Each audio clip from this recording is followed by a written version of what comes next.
یہ ساری چیزیں اسی نے بنائی. بندہ اپنے آپ کو پہچانے، دیکھے میں کون تھا، کیا تھا، اب کیا ہوں. اگر یہ بندہ پہچانے تو پھر بندہ یہ کتبہ نہیں اٹھا سکتا میرا جسم. نا میرا جسم کیسا؟ میرا جسم میری مرضی، میرا جسم میری مرضی. وہ نہیں کہہ سکتا جسم تیرا نہیں ہے.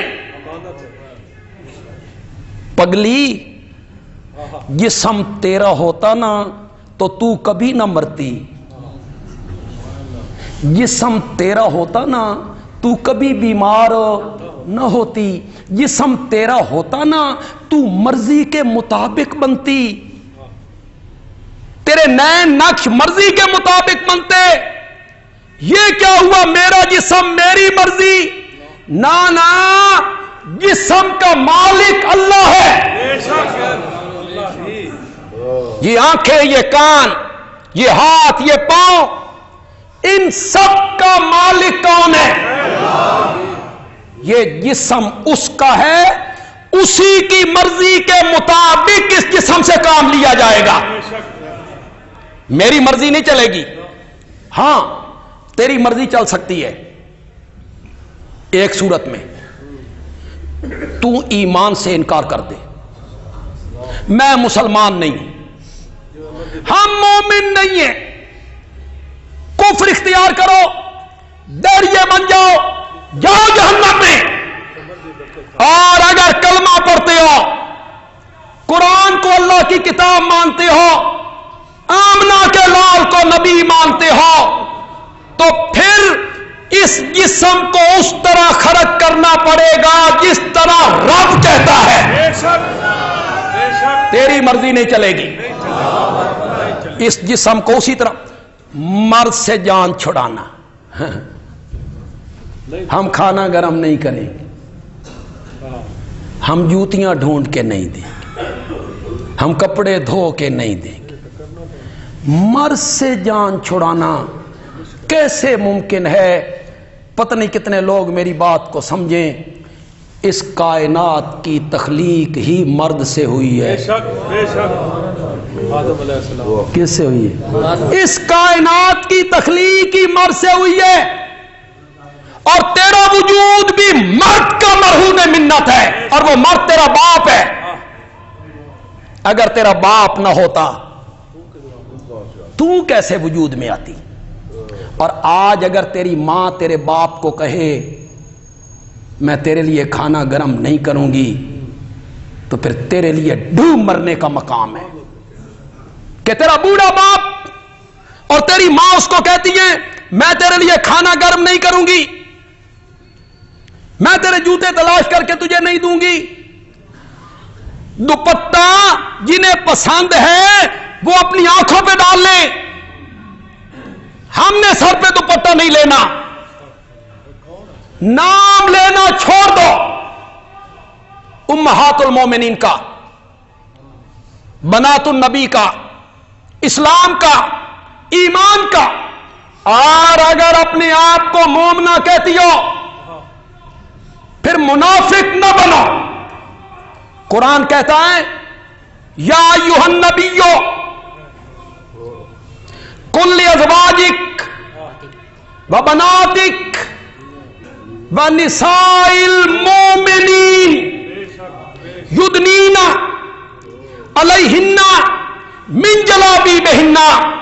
میرے پیارے پیغمبر اپنی بیویوں سے کہہ دے، اپنی بیٹیوں سے کہہ دے، مومنوں کی عورتوں سے کہہ دے کہ ضرورت کے وقت اگر گھر سے باہر نکلنا ہو تو اپنی چادروں کا کچھ حصہ اپنے چہروں پر ڈالو. کس نے کہا ہے؟ قرآن نے کہا ہے. یہ کون عورتیں تھیں؟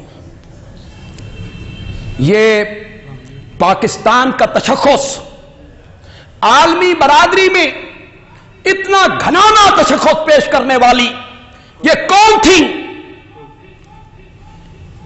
ان کے والدین کو شرم نہیں آئی؟ ان کے بھائی چلو میں پانی لے کے ڈوب نہیں مرے؟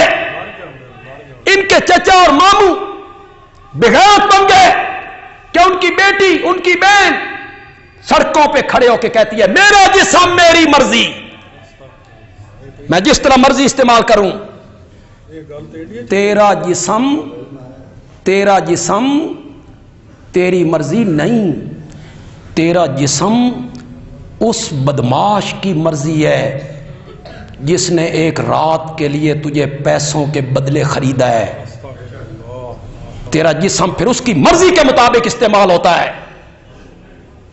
میرا جسم میری مرضی، مرضی پھر اس بدماش کی چلے گی، اور اگر یہ جسم رب کا ہے تو یہ جسم اس طرح استعمال ہوگا جس طرح کس نے کہا ہے۔ وہ یہاں یہ کراچی میں یہ مظاہرہ ہوا، خواتین کا دن منایا گیا، وہاں ایک بوڑھا آدمی ویل چیئر پہ، اس سے ٹی وی کا ایک نمائندہ پوچھتا ہے ہاں جی آپ کا کیا خیال ہے، یہ جو کچھ ہو رہا ہے یہ کتبے ٹھیک ہے؟ اس نے کہا یہ کم ہو رہا ہے۔ اس نے کہا کیا ہونا چاہیے؟ اس نے کہا جب تک نکاح کی قید ختم نہیں ہوتی۔ جی آپ نے بھی فیس بک پہ اس کی بات سنی ہوگی، جب تک نکاح کی قید ختم نہیں ہوتی اس وقت تک آزادی نہیں ملتی۔ اور وہ کہنے لگا یہ نکاح کی قید انگریز نے لگائی تھی۔ انا للہ، ایسے لوگ بھی موجود ہیں۔ یہ تشخص جن عورتوں نے، پتہ نہیں یہ طوائف تھی کون تھی، یہ پاکستان کا تشخص نہیں ہے۔ پاکستان کی اکثریت میری ماؤں بہنوں کی باحیا ہے۔ کیوں بھائی بولتے کیوں نہیں ہو؟ اکثریت باحیا میری ماؤں بہنوں کی اکثریت ہے۔ یہ اوباش قسم کی عورتیں خامند کی فرما برداری کا شریعت نے حکم دیا ہے۔ الرجال قوامون علی النساء، ہم نے مردوں کو عورتوں پر نگران بنایا ہے۔ یہ قرآن ہے، اس کو کدھر لے جائیں گے آپ؟ اس قرآن کو، اس کے احکام کو آپ کدھر لے جائیں گے؟